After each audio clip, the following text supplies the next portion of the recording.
வணக்க மக்களே, நாம இந்த ஆரோக்கியமான பதிவில் கொள்ளு பொறுப்பில் நிறைந்துள்ள மருத்துவ நன்மைகளை பற்றி நம்ம விளக்கமாக பார்க்க போகிறோம். பல வகையான சிறு தானியங்கள் நமது நாட்டில் அதிகம் விளைவிக்கப்பட்டு மக்களால் உண்ணப்படுது. அதில் மிகவும் பிரபலமாக இருக்கக்கூடிய ஒரு சிறு தானியம் தான் இந்த கொள்ளு பருப்பு. பெரும்பாலும் கொள்ளு பருப்பு குதிரைகளுக்கு உணவாக கொடுக்கப்பட்டிருக்கிறத நீங்கள் பார்த்துருப்பீங்க. குதிரை பலமாக இருக்கிறதுக்கு காரணமே அந்த கொள்ளு பருப்பில் இருக்கக்கூடிய ஊட்டச்சத்துக்கள் தான். ஸோ இந்த கொள்ளு தானியத்தை நம்மளுடைய உணவுகளை நம்ம எடுத்துக்கொள்ளும் போது, அதை சூப்பாக வைத்து எடுத்துக்கொள்ளும் போது, கொள்ளு தானியங்களால் செய்யப்பட்டிருக்கக்கூடிய சூடான உணவுகள் எடுத்துக்கொள்ளும் போது கிடைக்கக்கூடிய மருத்துவமைகளை பற்றி நம்ம விளக்கமாக பார்ப்போம். அதை பற்றி பார்க்கறதுக்கு முன்னாடி இந்த வீடியோவுக்கு மட்டும் ஒரு லைக் கொடுத்துட்டு அந்த தகவலை உங்களுக்கு தெரிஞ்சவங்களுக்கும் ஷேர் பண்ணிடுங்க. ஏன்னா இது அவங்களுக்கும் பயனுள்ளதாக இருக்கக்கூடிய ஒரு ஆரோக்கியமான பதிவு தான். இது போன்ற அப்டேட்ஸ்களை நீங்கள் தொடர்ந்து பார்க்கறதுக்கு நம்மளுடைய ஹெல்த் நியூஸ் தமிழ் சேனலை மறக்காம சப்ஸ்கிரைப் பண்ணி வச்சுக்கோங்க. பக்கத்தில் இருக்கக்கூடிய பெல் பட்டனையும் கிளிக் பண்ணி ஆல் அப்படின்ற ஆப்ஷனையும் செட் பண்ணி வச்சுக்கிட்டீங்க அப்படின்னா நாங்கள் போடக்கூடிய எல்லா அப்டேட்ஸும் உங்களுக்கு நோட்டிஃபிகேஷன் அடிக்கடி வந்து சேரும். சரிவாங்க மக்களே, இப்போ வீடியோக்குள்ளே போயிடலாம். உங்களுடைய உடல் எடையை எந்த விதமான பக்க விளைவுகளும் இல்லாமல் ஆரோக்கியமான முறையில் குறைய வைக்கிறதுக்கு கொள்ளு தானியத்தை எடுத்துக்கொள்ளலாம்.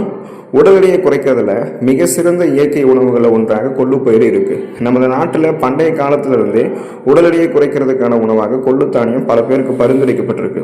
கொள்ளு பருப்பை நன்றாக பொடி செஞ்சு அதை தினமும் காலையில் நம்ம நீரில் கலந்து குடிச்சிட்டு வந்தோம் அப்படின்னா வெகு சீக்கிரத்திலேயே உடலில் இருக்கக்கூடிய தேவையில்லாத கொழுப்புகள்லாம் கரைந்து உடல் எடையை கண்ட்ரோலில் கொண்டு வருவதற்கு கொள்ளு பருப்பு ஹெல்ப் பண்ணும். ஏதாவது ஒரு உணவு வேலையில் மற்ற உணவுகளை தவிர்த்துட்டு முளை கட்டிய கொள்ளு பருப்பு நம்ம சாப்பிட்டு வரும்போது உடல் எடை நமக்கு விரைவில் குறைய ஆரம்பிக்கும். அப்போ பார்த்தீங்கன்னா நம்மளுடைய உடல் எடையை குறைக்கணும் அப்படின்னாலே நம்ம பசியை கண்ட்ரோல் பண்ணி தான் குறைக்க முடியும். ஒரேடியாக பட்னி கிடந்தெல்லாம் உடல் எடையை குறைக்கக்கூடாது. ஸோ அதனால் நீங்கள் என்ன பண்ணுறீங்க அப்படின்னா கொள்ளு தானியத்தை காலை உணவாக சாப்பிடுங்க. கொள்ளு ரசம் எல்லாம் காலையில் எடுத்துக்க ஆரம்பிங்க. இதுவே உங்களுடைய பசியை கண்ட்ரோல் பண்ணி உங்களுடைய உடலில் தேங்கிருக்கக்கூடிய அதிகப்படியான கொழுப்புகளை கரைத்து உங்களுக்கு ஆற்றலாக மாற்றி கொடுத்துரும். ஸோ கொலஸ்ட்ரால்ஸ் எனர்ஜியை கன்வெர்ட் ஆகி தொப்பை போன்ற அமைப்பு, தேவையில்லாத உடல் எடை குறையப்பட்டு கட்டுக்கோப்பான உடல் அமைப்பை கொள்ளு பருப்பு உங்களுக்கு கொடுக்கும். அஜீரணம், செரிமானம் சார்ந்த பிரச்சனைகள் தீர்வதற்கு கொள்ளு தானியத்தை எடுத்துக்கலாம். ருசி மிகுந்த உணவுகளை, அதாவது நல்லா டேஸ்டாக இருக்கக்கூடிய ஃபுட்ஸ் எல்லாம் நீங்கள் நன்றாக சாப்பிட்டதுக்கப்புறம் ஒரு சிலருக்கு நெஞ்சு பகுதியில் எரிச்சல், புளித்த ஏப்பம் போன்ற பிரச்சனைலாம் ஏற்படும். ஸோ இது எல்லாமே அசிடிட்டி, அதாவது நெஞ்சு எரிச்சல், அஜீரணத்திற்கான அறிகுறிகள் தான். மேலும் வயிற்றில் நீங்கள் சாப்பிட்ட உணவுகளை செரிக்க உதவக்கூடிய அமிலங்கள் சரிவர உற்பத்தி ஆகாது. அப்போது சாப்பிட்ட உணவு என்ன ஆகும் அப்படின்னா மீண்டும் தொண்டைக்கு தள்ளப்பட்டு வாந்தி உருவது போன்ற ஒரு உணவு இருக்கும். ஆசிட் ரீஃப்ளக்ஷன் அப்படின்னு சொல்லுவாங்க. அப்போ எடுத்துட்டு வர்றதுன்னு சொல்லுவாங்க. அந்த உணவுகள்லாம் உங்களுக்கு நெஞ்சிலே நின்றுக்கும். ஸோ இப்படிப்பட்ட பிரச்சனைகள் அவதிப்படுபவர்கள்லாம் தினமும் காலையில் மற்ற எந்த ஒரு உணவை சாப்பிடுவதற்கு முன்பாகவும் வெறும் வயிற்றில் முளைவிட்ட கொள்ளு தானியம் அல்லது கொள்ளு பருப்பு கொண்டு செய்யப்பட்டிருக்கக்கூடிய சூப்பெல்லாம் குடிக்கும் போது அந்த அசிடிட்டி என்று சொல்லக்கூடிய அஜீரணம் தொடர்பான நெஞ்செரிச்சல் பிரச்சனை, எந்த விதமான செரிமானம் சார்ந்த பிரச்சனைகளும் இல்லாமல் உங்களுடைய செரிமான மண்டலம் ஆரோக்கியமாக இருக்கும். ஜலதோஷம் மற்றும் ஜுரம் நீங்கி போவதற்கு கொள்ளு தானியத்தை எடுத்துக்கலாம். ஜலதோஷம் மற்றும் ஜுரம் அப்படின்றது சிறியவர்கள், இளைஞர்கள், வயதானவர்கள் என அனைவருமே தாக்கக்கூடிய ஒரு பொதுவான நோய். மனிதர்களுடைய உடல்ல நோய் எதிர்ப்பு திறன் குறையும் போது இந்த மாதிரி நோய் தாக்கம் எல்லாம் உண்டாகும். இந்தியாவினுடைய பாரம்பரிய மருத்துவமான ஆயுர்வேதத்தில் ஜுரம் மற்றும் ஜலதோஷத்தால் பாதிக்கப்பட்டவர்கள் கொள்ளு ரசம் அல்லது கொள்ளு பருப்பு கொண்டு செய்யப்படக்கூடிய சூடான உணவுகளை அதிகம் சாப்பிடும்போது ஜலதோஷம் மற்றும் ஜுரம் போன்றவையெல்லாம் வெகு சீக்கிரத்தில் குணமடைவதோடு அந்த நோய்களால் நம்மளுடைய உடல் இழந்த ஒட்டுமொத்த பலத்தையும் நம்ம திரும்பி மீட்டுக் கொள்ளலாம் அப்படின்றது மருத்துவ நிபுணர்கள் குறிப்பிட்டிருக்காங்க. பண்டைய ஆயுர்வேத மருத்துவ குறிப்புகள்லையுமே இந்த குறிப்புகள் எல்லாமே இருக்கு. அப்போ ஜலதோஷம், ஜுரமெல்லாம் உங்களுக்கு இருக்குன்னா கொள்ளு தானியத்தை எடுத்துக்கோங்க. கொள்ளு தானியத்தில் செய்யப்பட்டிருக்கக்கூடிய சூப்பெல்லாம் எடுத்து சாப்பிட்டு இருக்கீங்க அப்படின்னா அந்த இம்யூன் பவர் உங்களுக்கு கிடைக்க ஆரம்பிச்சு உங்களுக்கு இருக்கக்கூடிய சாதாரணமான நோய்களையுமே நீங்கள் குணப்படுத்திக்கலாம். புதுசாக எந்த நோயும் அட்டாக் ஆகாமல் நீங்கள் நலமோடு வாழலாம். மாதவிடாய் பிரச்சனைகள் பெண்களுக்கு தீர்வதற்கு கொள்ளு தானியத்தை அவங்க எடுத்துக்கலாம். ஸோ மாதவிடாய் காலத்தில் ஏற்படக்கூடிய வலி அப்படின்றது பெண்கள் மட்டுமே உணர்ந்திருக்கக்கூடிய ஒரு வழியாக இருக்கு. ஒரு சில பெண்களுக்கெல்லாம் இந்த மாதவிடாய் முறையற்று வருவதோடு அதீத இரத்தப்போக்கும் மிகுதியான வலியும் ஏற்பட்டு அவங்கள வெகுவாக அது கலைப்படைய செய்யும். ஸோ இப்படிப்பட்ட பிரச்சனைகளால் அவதியுறக்கூடிய பெண்கள் கொள்ளு பொறுப்பு கொண்டு செய்யப்பட்டிருக்கக்கூடிய உணவுகளை அடிக்கடி சாப்பிட வேண்டும் அப்படின்றத பாரம்பரிய மருத்துவ நூல்களில் மருத்துவ குறிப்புகளாக குறிப்பிட்டிருக்காங்க. கொள்ளு தானியங்கள் அதிக அளவில் இரும்பு சத்து இருக்கிறதால இது பெண்களினுடைய மாதவிடாய் காலத்தில் அதீத இரத்தப்போக்கு ஏற்படுவதால் உடல் இழந்த சத்துக்களை ஈடு பண்ணி அப்போ பார்த்தீங்கன்னா அந்த மாதவிடாய் சார்ந்த பிரச்சனைகளை சரி பண்ணிடும். ஸோ மாதவிடாய் ஏற்படும் போது உண்டாகக்கூடிய அதிக எரிச்சல் மற்றும் வலியையும் குறைக்கிறதுக்குமே கொள்ளு தானியம் உதவிகரமாக இருக்கும். கிட்னி ஸ்டோன்ஸ் அப்படின்ற அந்த சிறுநீரக கற்கள் நமக்கு நீங்கி போகிறதுக்கு, மீண்டும் சிறுநீரக கற்கள் ஏற்படாமல் இருக்கிறதுக்கெல்லாம் கொள்ளு தானியத்தை எடுத்துக்கலாம். கால்சியம் மேக்சிலேட் எனப்படக்கூடிய தாது பொருள் நமது சிறுநீரகத்தில் அதிக அளவு சேர்ந்து விடும்போது சிறுநீரகத்தில் கல்லாக மாறி அது கடும் துன்பத்தை வந்து கொடுக்கும். அப்போ கொள்ளு தானியங்களை அடிக்கடி சாப்பிடுபவர்களுக்கு இயற்கையாகவே சிறுநீரக கற்கள் ஏற்படுவதற்கான வாய்ப்புகள் வந்து இல்லாமலே போகுது அப்படின்றத மருத்துவர்கள் குறிப்பிடுறாங்க.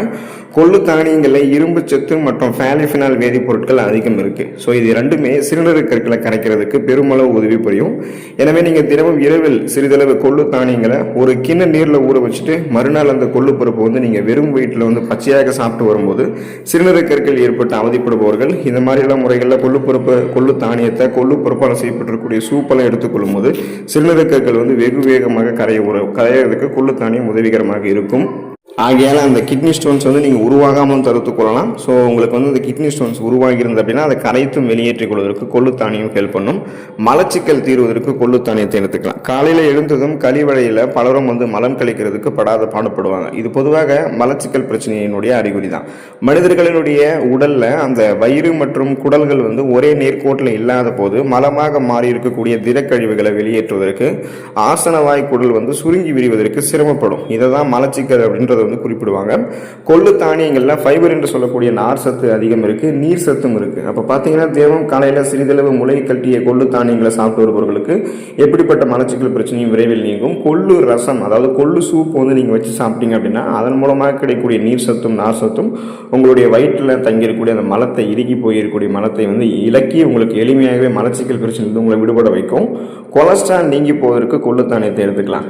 LDL அப்படின்னு சொல்லக்கூடிய கெட்ட கொழுப்பு நம்மளுடைய ரத்த நாளங்களில் படிகிறத முன்னாடியே தடுக்கிறதுக்கு கொள்ளு தானியம் வந்து ஹெல்ப் பண்ணுது அப்படின்றத மருத்துவ ஆய்வுகளில் குறிப்பிட்டிருக்காங்க.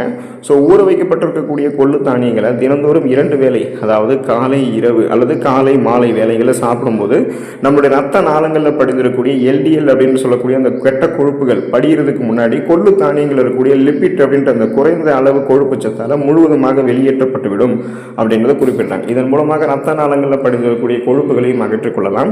மேலும் ரத்த நாளங்களில் கெட்ட கொழுப்புகள் படியாமலும் பாதுகாத்துக் கொள்ளலாம். அப்போ ரத்த நாளங்களில் கொழுப்பு படிவு இல்லாததால ரத்த நாளங்களிலிருந்து ரத்த ஓட்டம் இதயத்திற்கு சீரான அளவில் செல்ல ஆரம்பிக்கும். இதயத்திற்கு வேண்டிய ரத்த ஓட்டம் சீரான அளவில் கிடைக்கிறதால மாரடைப்பு, பக்கவாதம், இதய தமனிகளில் வீக்கம் ஏற்படுதல், இதய தசைகள் வலுவிழந்து போவதல் போன்ற எந்த விதமான இதயம் தொடர்பான பக்க விளைவுகளும் இல்லாமல் இதயம் பன்மடங்கு நமக்கு பலம் பெற்று கொண்டிருக்கும். கண் நோய்கள் குணமாகுவதற்கு நம்ம வந்து இந்த கொள்ளு தானியத்தை வந்து நம்ம பயன்படுத்தலாம். இப்போ மழை காலங்களில் கிருமி தொற்றுகளால் மெட்ராசை அப்படின்னு சொல்லக்கூடிய கன்ஜெக்டிவைட்டிஸ் நோய் பலருக்கும் ஏற்படும். இந்த நோய் வந்து ஏற்பட்டுச்சு அப்படின்னா கண்களை திறக்க முடியாத அளவுக்கு மிகுந்த அவஸ்தை மற்றும் எரிச்சல் வந்து கண்களில் ஏற்படும். ஸோ இதெல்லாம் நீங்கள் கியூர் பண்ணிக்கிறதுக்கு கொள்ளு தானியத்தை பயன்படுத்தலாம். ஏன்னா கொள்ளு தானியத்தில் வந்து ஆன்டி ஆக்சிடென்ட் சத்துக்கள் அதிகமாக இருக்குது. எனவே கன்ஜெக்டிவைட்டிஸ் நோய் தாக்கம் ஏற்பட்டிருக்கிறவங்க என்ன பண்ணணும் அப்படின்னா இரவில் கொள்ளு தானியங்களை ஒரு கிணறு நீரில் ஊற வச்சுக்கோங்க. அதை வந்து நீங்கள் காலையில் அந்த நீரை எடுத்து உங்களுடைய கண்களை வந்து நீங்கள் கழுவி வரணும். ஸோ அதாவது உணவுகளை எடுத்துக்கணும் அப்படின்றது கிடையாது. அந்த கொள்ளு தானியத்தை ஊற வைத்த நீரை வந்து நீங்கள் கொண்டு உங்களுடைய கண்களை வந்து கழுவினீங்க அப்படின்னா அதில் இருக்கக்கூடிய ஆன்டி ஆக்சிடென்ட்கள் உங்களுடைய கண்களில் இருக்கக்கூடிய எரிச்சலை நீக்கி கன்ஜெக்டிவைட்டிஸ் நோய் ஏற்படுத்தக்கூடிய கிருமிகளை அழிக்க வச்சு அதை மிக விரைவில் இருந்து உங்களுடைய கண்கள் வந்து வெளியேற்றிவிடும். இதனால் விரைவில் உங்களுடைய கண்களுடைய நலம் வந்து கண்கள் வந்து நலம் மேம்படும். அப்போ அந்த கன்ஜெக்டிவைட்டிஸ் நோய் தாக்கம், கிருமி தாக்கம் எதுவுமே உங்களுக்கு வந்து இருக்காது.